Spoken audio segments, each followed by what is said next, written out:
Okay, everyone, much to my production team's surprise, we are actually running on time. So I can see their look of great joy and surprise from the back of the room. So if we can move on to our next keynote, and that is Unleashing the Power of Data and Analytics, Insights in the Financial Services Industry. We are joined on my left by Paul Donnelly, Executive Vice President EMEA at Fineos. So a warm welcome for Paul. Thank you. Thank you very much. So do I go like that to... no, I've gone too far. That's it. I'm just too enthusiastic. I suppose I should start off by saying a little about myself and a little about Fineos. Because actually what I'm going to be talking about is kind of lessons from lessons from the life insurance industry. And the life insurance, I suppose if you're sitting down thinking about, we're going to hear about the use of data and analytics and operationalizing kind of predictive analytics. We're going to hear from payments where there's bazillions of transactions, or even in the insurance space, which is where I'm from. On the P&C side, motor, home, you've got all these telematics sensors or property sensors, etc. In life insurance, actually, it's funnily enough, it probably can not really lay a claim to big data. But the reason why I thought kind of a quirky idea to talk to you today about the challenges with trying to operationalize artificial intelligence analytics and predictive analytics in that space is, I suppose, because of the sensitivity of the data and how long it's held. So to talk to you a little bit about life insurance, or life insurer, nobody knows more about you than your life insurer. They know they as part of the application process, the underwriting process, you can be asked your darkest financial secrets, health information, lifestyle, what hobbies do you engage in, etc., etc. You can actually be asked quite reasonably about family history. You know, so if I'm applying for life insurance at a certain level, you know, what did my parents, my siblings have particular medical issues that may turn up in my life? And so in some ways that's not even my secret data to share. That's my great uncle Bernard's secret information to share, or whatever. So there's an interesting point where you end up with life insurers having really sensitive data, quite a lot of data, and it's personal data, but it's a really highly regulated industry. I mean, obviously, you know, financial services is regulated, but where you layer on top of that the data privacy concerns generally that govern the type of data I just described, and then you put on top of that obviously if I take out a life insurance policy and I make certain statements in the underwriting process, you know, 20 years later, I or my family, I might make a claim for income protection, for example, or my family might make a death claim, and the life insurer needs to, in many cases, go back to that original statement and make sure everything was kind of okay and above board, etc. So it can be really sensitive information held for a really long time, and then the other piece about deploying machine learning technologies to decision making in life insurance industry is that, in the life insurance or health insurance industry, is that you're in a space where it's almost a social service. So the decisions to be denied access or to have a claim denied after some period of time, these are not small decisions. These are material decisions. So if you think about the impact that can have on the individual, regulators globally are quite right to really put that under the spotlight.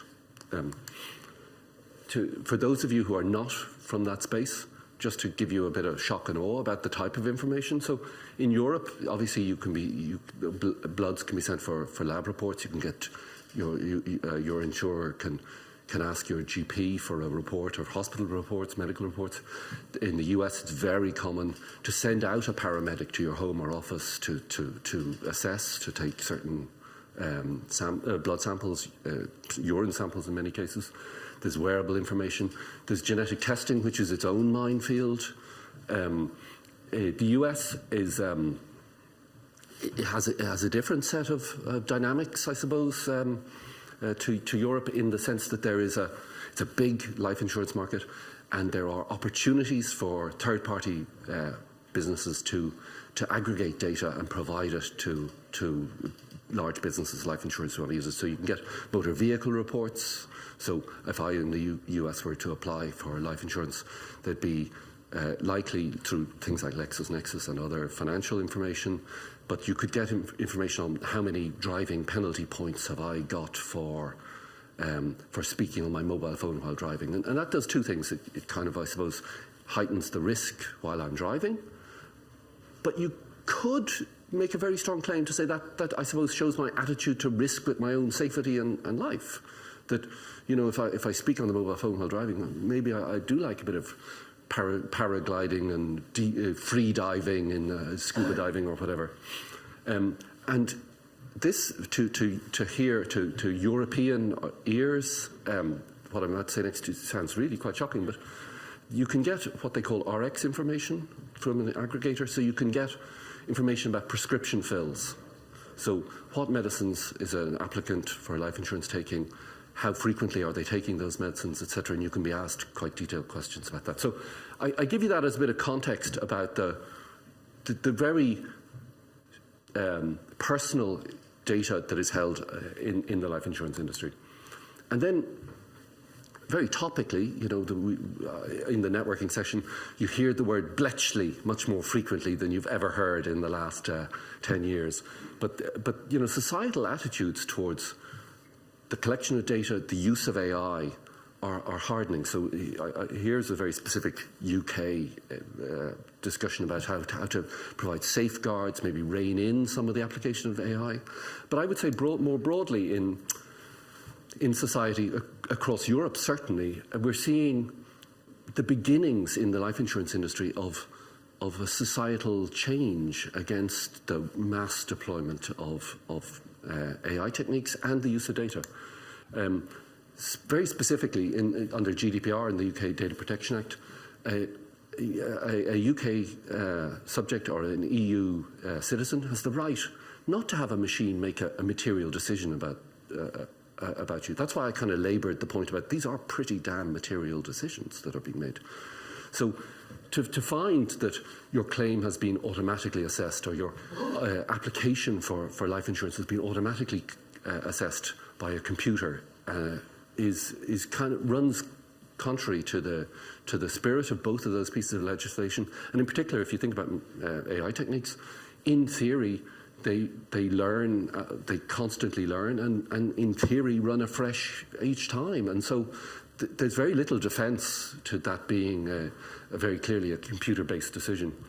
In terms of data, here in the UK, there's a kind of freedom, what we would in other parts of Europe call freedom of information requests, but subject access requests, where you can apply for all your data from a hospital, from any organisation.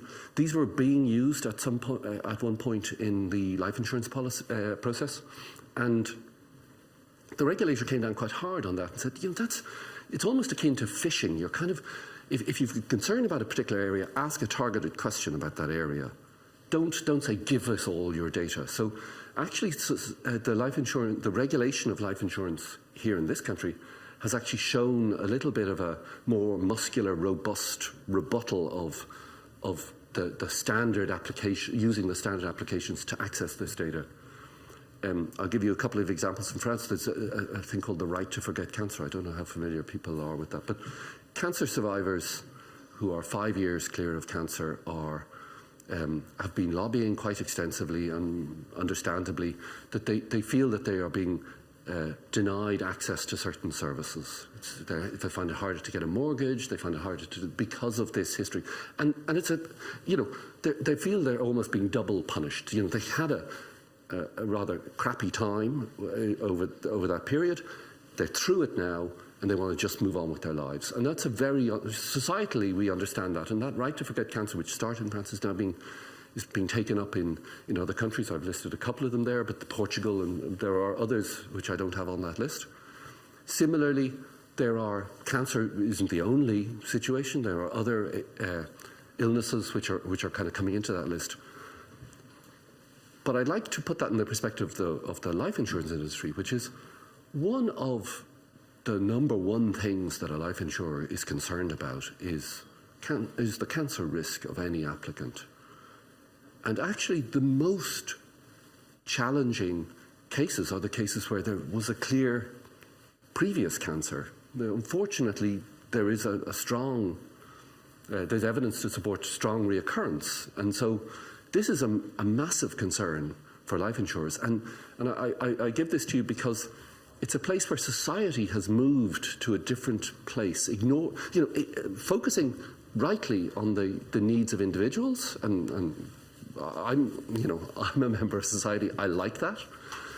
But it presents a hurdle and a challenge and an obstacle to deploying data analytics, predictive analytics, and operationalizing that in that industry in the same way as you may have heard others from other parts of the financial services sector. Indeed, also in France, societally, they've come and said, if you're a normal guy looking for a normal mortgage and you need a normal life insurance policy to cover that, actually you can't be underwritten. You can't be. Your life insurer can't ask any questions about, what's your health like? How long are you going to be able to survive to pay the last payment? So there are restrictions. It's got to be about below a certain level. It's to kind of enable buying an average house in France for an average guy within their working life. And then, of course, there is the minefield of genetic testing.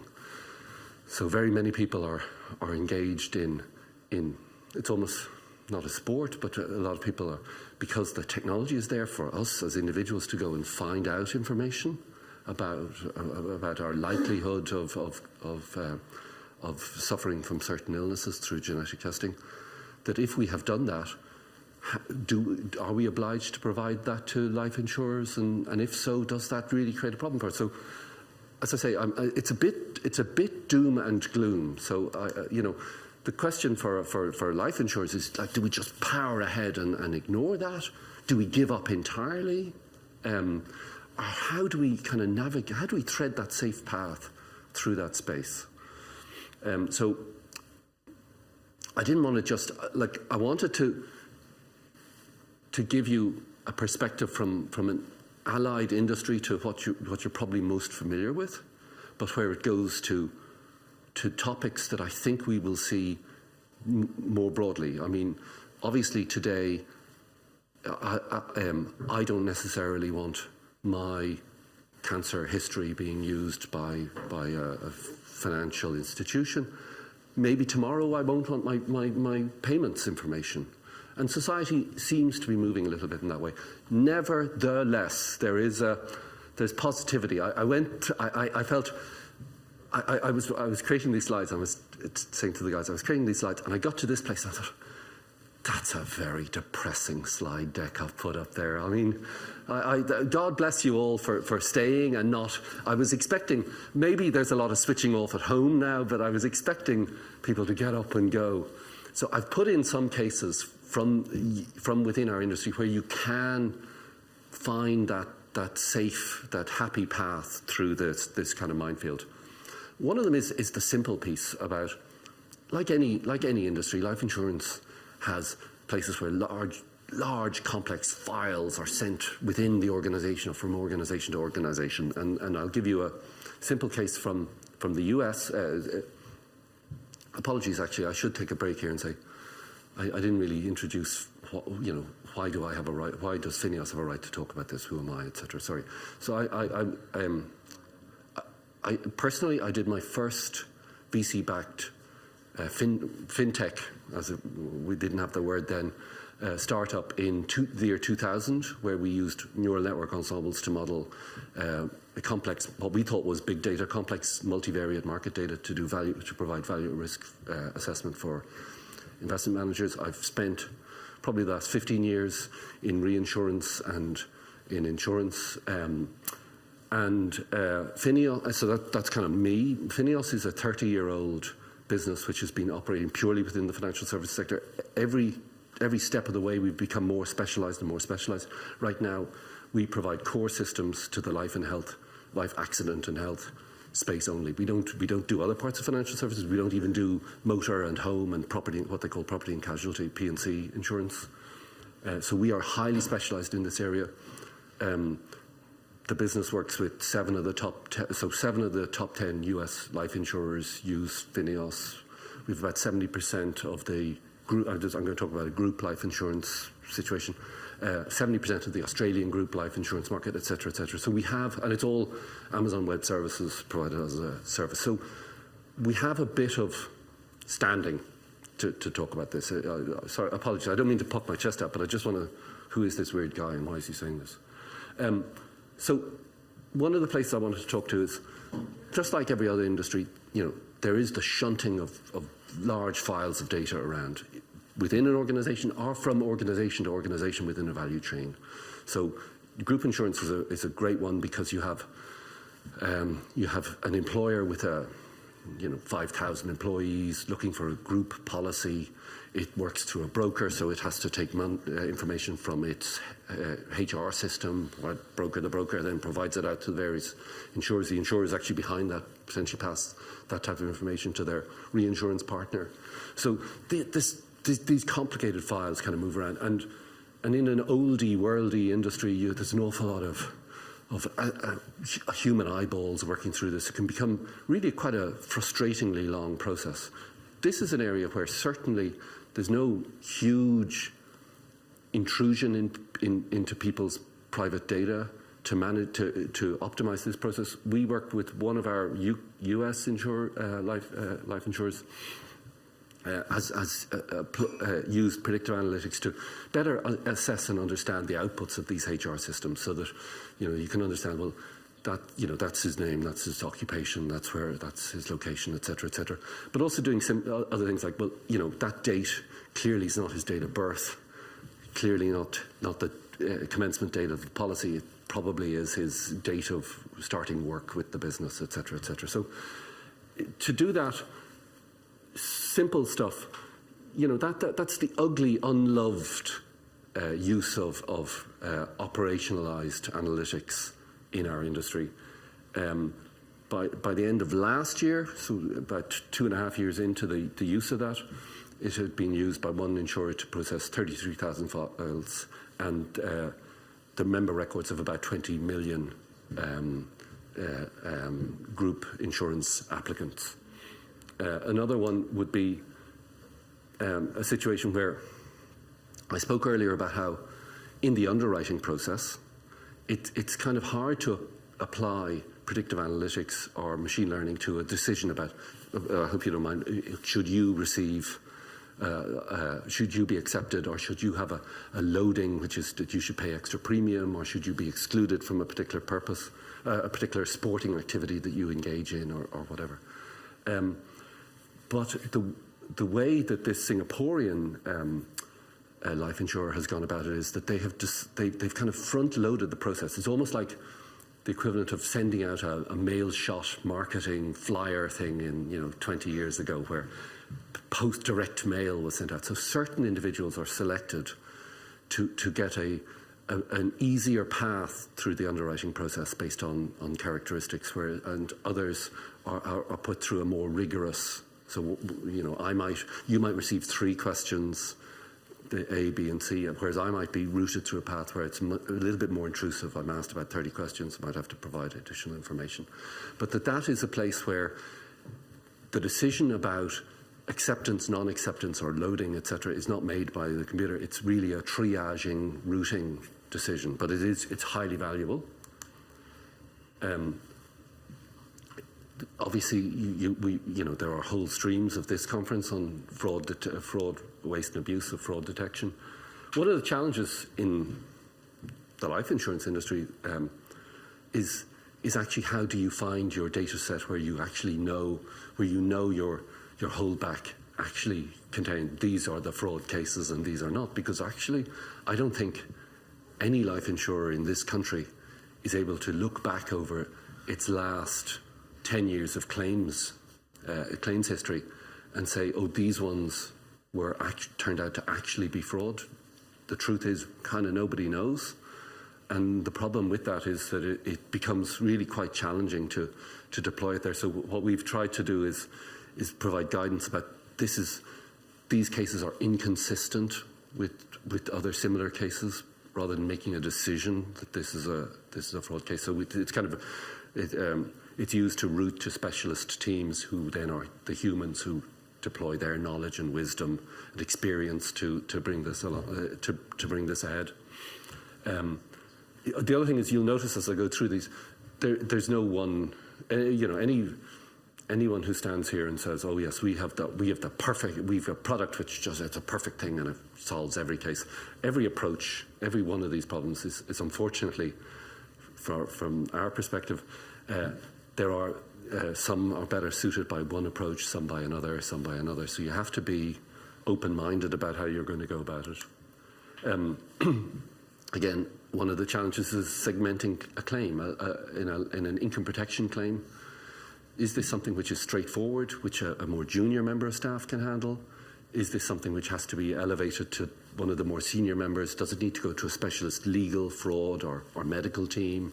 Do you have to sometimes for strange or unusual or out of the norm cases, often an outside opinion, an outside medical opinion, or maybe sought. So triaging and routing to segment claims so that you don't end up with somebody starting on a claim and then realising, actually, I can't proceed with that, and then that causing delay for the claimant at a time where, claims is the reason why insurance exists. So delaying that process is an awful thing to do, and every organisation we work with does everything they can to improve that claim journey for people out there kind of most vulnerable, or whether it's a living benefits claim or a death claim for the beneficiaries. So,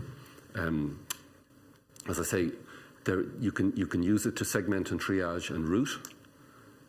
Here's a kind of operationalized piece. We create this complexity score, which appears on the screen of the claims handler. Actually, to be honest, once it gets above certain thresholds, you can just auto route it one way or the other. But even within that band, you can give advice. This is something you need to look more carefully at or not. I'm going to let you in. I know two or 3 minutes left. The one other piece I will talk about is that using AI to auto adjudicate claims. The most important thing on this whole slide is actually the US flag down there. You would not be able to see any one of the 27 EU flags or the UK or the Union Jack down in that area. Frankly, as I said earlier, the Data Protection Act here, GDPR, would make that really very complex and difficult. In the US, it's a bit more allowed. And one of the things I should also say is, and this sounds a bit odd to our European ears, but in the United States, pregnancy is considered a disability. So you can have I should say something about that, which is my personal belief, and I can't prove this, is that the regulators, the legislators wanted to find protection for a cohort of women. Here in the UK,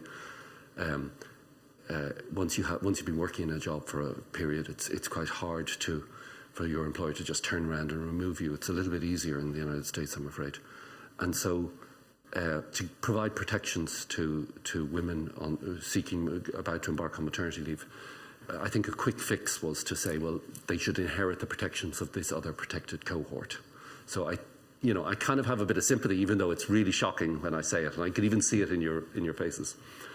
But those are then quite predictable. There are some disability cases which are quite clearly predictable. This is going to last. This either is or isn't, and it's going to last this long. And so those can be auto-adjudicated. But here we would really struggle with that. I have one or two more. I'm going to let you come up and talk and raise some Jeremy Paxman the questions rather than go. Oh, I wouldn't do that to you. As you say, there's a huge number of examples you can bring out which really do help bring this to life. I'll go to the room if there's an immediate question from anyone. If not, I have one. We have one question at the back. If we can keep this fairly short, there's a mic just coming to you there. It's a very short question. I think great talk, Paul. Thanks for that. It's a question on explainability, XAI, explainability of AI. Is the AI being used in insurance technologies in UK and Europe? Okay, so do you mind? I'm going to decompose your question into two parts. One key word is explicability. Actually, I think that goes to the basis of the GDPR and Data Protection Act protections around a computer-based decision. So a computer-based decision where you have 100% explicability is probably not a computer.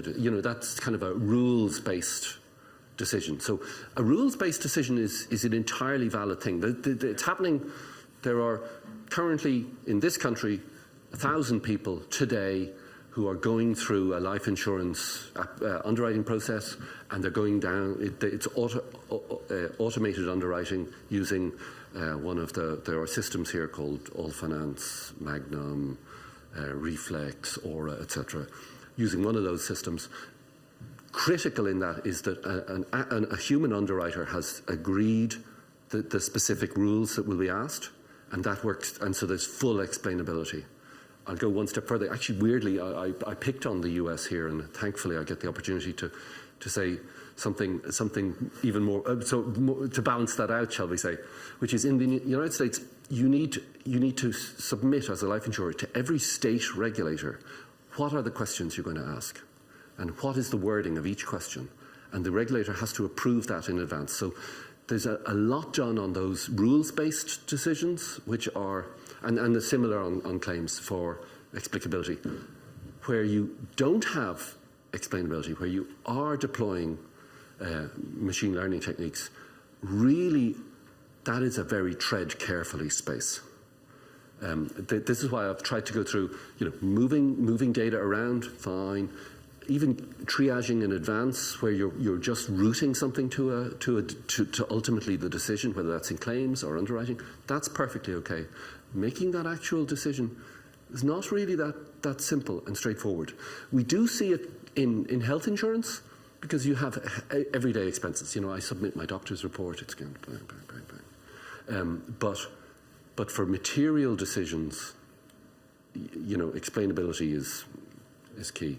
And you don't get that, no matter what people say. I have not seen truly explainable AI. Sorry. Thank you very much indeed for your question. And Paul, we are up on time, so thank you so much for your insight. Really enjoyed that. Thank you ever so much. Round of applause. Thank you all.